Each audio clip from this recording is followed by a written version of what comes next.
New year రాబోతోంది. ఈసారి మీ పార్టీని ఫామ్ హౌస్ లో ప్లాన్ చేయాలనుకుంటే వెంటనే డోసే యాప్ ని డౌన్లోడ్ చేసుకుని బుక్ చేసుకోండి.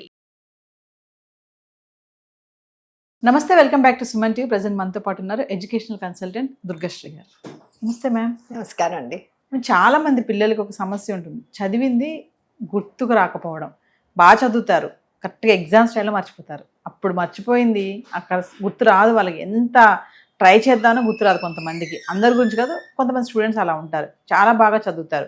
అయితే ఈ మధ్యకాలంలో ఒక న్యూస్ చూశాను నేను. జపనీస్ వాళ్ళు ఒక టెక్నిక్ అంట చదివింది గుర్తుండడానికి. ఒకసారి మన టెక్నిక్ గురించి చెప్తే మన వాళ్ళు కూడా యూజ్ చేస్తారు కదా. లేదు అంతకంటే ఇంకా బాగా ఉన్నాయి నవీన, నేను చెప్తాను అంటారా? You can ma'am. ఈ జాపనీస్ టెక్నిక్ అన్నాను, ఏ టెక్నిక్ అయినా అమ్మా అప్పటి నుంచి ఇప్పటి వరకు సాగుతానే ఉంది. ఆ స్టోరీ అనేది ఎక్కడ చేంజ్ అవ్వలేదు, ఏదన్నా కాన్స్టెంట్ గా యాడ్ అవుతా వచ్చింది. కానీ నా చిన్నప్పుడు మా టీచర్ ఏం నేర్పించారో అవి ఇప్పటికీ నేను ఫాలో అవుతుంది. ఓకే, ఇవాళ టాపికే తీసుకుందాం. నేను గుర్తుపెట్టుకోవాలి, ఇప్పుడు నేను మీతో మాట్లాడాలి, నేను మీకు చెప్పాలి టెక్నిక్స్ ఏంటేంటి.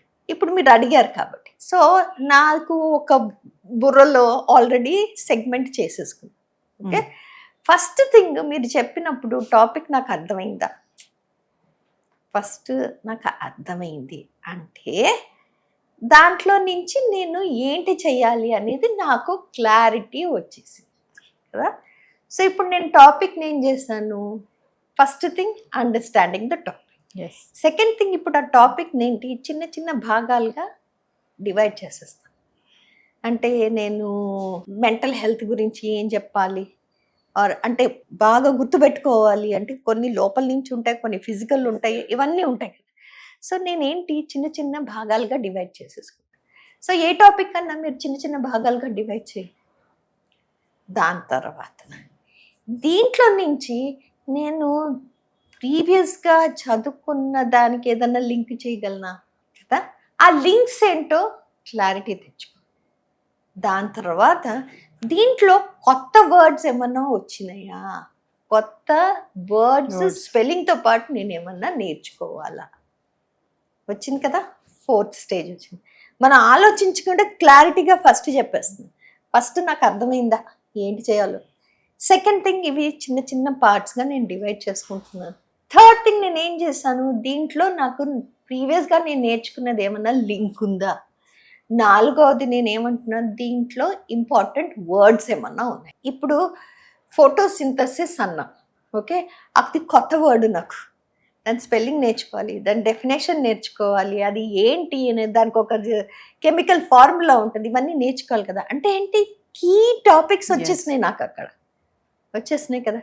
దీని తర్వాత ఇప్పుడు నేను ఇవన్నీ గుర్తుపెట్టుకోవాలి. ఈ గుర్తుపెట్టుకోవటం నేను ఒక మైండ్ మ్యాప్ వేసుకోవచ్చు. మనకి ఎప్పుడన్నా ఆపర్చునిటీ వస్తే నేను మీకు చూపిస్తాను, డయాగ్రమెటిక్గా చూపిస్తాను. వెన్ డయాగ్రామ్ అంటాము, మ్యాండ్ మైపింగ్ అంటాము. ఇవన్నీ ఏంటి మనకి గుర్తుపెట్టుకోవటాలు. నిమోనిక్స్ ఉన్నాయి, లేకపోతే ఒక రైమ్ తీసుకున్నాను, ఒక రిథమ్ తీసుకున్నాను, అది పట్టుకుని నేను నేర్చుకున్నాను, లేకపోతే ఒక డయాగ్రామ్ వేసుకున్నాను, ఆర్ ఒక ఫ్లాష్ కార్డ్ తయారు చేసుకున్నాను, ఆర్ నేను పోస్ట్ ఇట్స్ తీసుకున్నాను, ఆర్ హైలైటర్స్ తీసుకున్నాను. ఎన్నో టెక్నిక్స్ ఉన్నాయి. అవి ఎలా నేను చదువుకుని గుర్తుపెట్టుకోవాలి అని. కరెక్ట్. సో అంటే ఏంటి, నేను ఒక డయాగ్రామ్ వేసుకుని నేర్చుకుంటున్నాను, మీరు నిమోనిక్స్ చేసుకోవచ్చు. కాకపోతే ఆ నిమోనిక్స్ ఎలా చేయాలి మీరు నేర్చుకోవాలి కదా. నేను ఇవాళ ఒక మైండ్ మ్యాప్ వేసుకున్నాను, ఆ మైండ్ మ్యాప్ నాకు వర్క్ అవ్వచ్చు, కాకపోతే మీకు కూడా మైండ్ మ్యాప్ ఉంటుంది, ఇలా చేసుకోవాలి అని తెలిస్తే మీరు కూడా యూజ్ చేసుకుంటారు. సో నాకు నేను ఎలా రిజిస్టర్ చేసుకోగలను, నేనే చెప్పుకోగలను, నేనే ఆ స్టైల్ అడాప్ట్ చేసుకోగలను. రైట్. సో అవన్నీ చేసుకున్నాను. దాని తర్వాత ఇప్పుడు టాపిక్ డివైడ్ చేసేసాను, నాకు లింక్స్ అర్థమైపోయింది, ఇది ఎలా నేర్చుకోవాలో అర్థమైపోయింది, నేర్చుకున్నాను. దీని తర్వాత నేను ఎంత నేర్చుకున్నాను తెలియాలి కదా. అది ఎలా చేస్తాము, ఒక చిన్న అసెస్మెంట్ అన్నా తీసుకున్నాను, ఒక రివిజన్ పేపర్ అన్నా చేశాను. అప్పుడు క్లారిటీగా మీకు తెలిసిపోతుంది నాకు ఎంత అర్థమైంది, ఎంత అర్థం కాలేదు. మీకు ఒక 75% ఇవాళ అర్థమైంది, రేపు మళ్ళీ అదే చదవండి, 80%కి వెళ్ళొచ్చు. 3 రోజుల తర్వాత చదవండి, అది 90%కి వెళ్ళచ్చు. వారం రోజుల తర్వాత చదవండి, 100% మీకు ఖచ్చితంగా గుర్తొచ్చేస్తుంది. సో బ్రహ్మ విద్య కాదు, ప్రతి వాళ్ళు వాళ్ళకి ఎలా చేసుకోవాలి అనేది క్లారిటీగా వచ్చేస్తుంది. ఇప్పుడు ఒక చిన్న డయాగ్రామ్ వేసి నీకు నెక్స్ట్ టైం నేను చూపిస్తాను. ఏ టాపిక్ అన్నా మనం ఎలా డివైడ్ చేస్తాం. ఈ ఒక్కటే కాదు, దీంతో పాటు వేరేవి కూడా ఉన్నాయి. అవి మనము ఒమిట్ చేసుకునే క్వశ్చనే ఉండదు. అదేంటి, టైంకి పడుకోవాలి, నేను రెస్ట్ ఎప్పుడు తీసుకోవాలో అప్పుడు రెస్ట్ తీసుకోవాలి. పడుకోవటం అనేది చాలా ఇంపార్టెంట్. నేను బ్రేక్స్ తీసుకోవాలి. గంటల తరబడి ఆ పుస్తకం ముందర కూర్చుంటే అదేమి ఎక్కేది నాకు బ్రేక్స్ తీసుకోవాలి. సరైన తిండి తినాలి, సరైన గాలి పీల్చాలి, సరైన టైంకి నీళ్లు కూడా తాగాలి. రైట్? సో ఇవన్నీ మొనాటనస్గా జరిగేవే. టైంకి తింటాం, టైంకి పడుకోవటం, సరైన తిండి, సరైనది డ్రింక్ అనేది ఇంపార్టెంట్. ఈ డ్రింక్ అనేది ఈ మధ్య కాలంలో నేను నేర్చుకున్నాను. డ్రింక్ అనేది ఏంటి అనేది. నా కొడుకు అలసిపోయి వచ్చాడమ్మా, సో వాడికి ఆరెంజ్ జ్యూస్ చేసిస్తాను. How damaging or how good it is for the body అనేది మనం రియలైజ్ అవ్వాలి. దాని బదులు 2 ఫ్రూట్స్ తినమని చెప్పు. ఆ ఆరెంజ్ జ్యూస్లో నువ్వేం వేస్తున్నావు?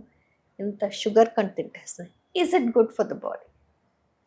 రైట్? సో ఈ డ్రింక్ అనేది కాకుండా నీళ్ళు, టైంకి తిండి, టైంకి నిద్ర, సరైన బ్రేక్స్.